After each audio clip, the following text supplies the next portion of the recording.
Privatization has once again come under the focus, this time with regards to the rail sector. Some of the country's rail infrastructure, including stations, have been vandalized, with Metro Rail consistently failing to meet its time schedules. SAFTU General Secretary Zwelinze Mavavi says privatization will be bad for the poorest of the poor. The motive of the privatization will always remain that you must maximize profits and at all costs. And that all cost means you're going to have to put the price out of the reach of the ordinary people because you're now competing with the rest of the other people in the private service.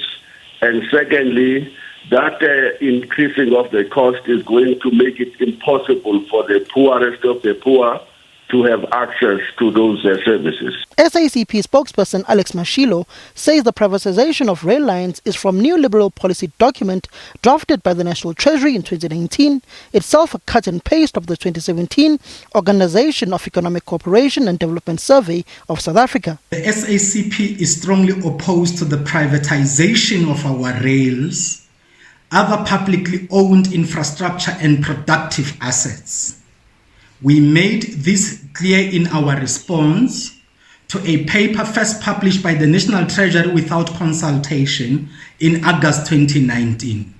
Our extensive perusal of that paper revealed that it is based on a neoliberal template produced by the Organization for Economic Development and Cooperation based in Paris. South Africa's biggest trade union federation, COSATU, says this discussion was never held anywhere with Labour and they will oppose such a move. There was never discussion in NEDLAC about the privatization of the rail.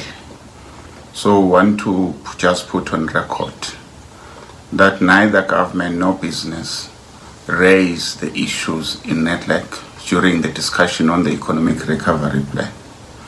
Will remain opposed to any privatization, particularly the one on rail, because we think rail is so fundamental in the economic recovery. We know that rail is used as the best public transport for our members, is affordable and is safe. Government is yet to provide any clear direction on how rail lines will be protected from further damage such as cable theft and vandalism. But unions are against the private sector entering the public sector space. Samkele Masego, SABC News, Johannesburg.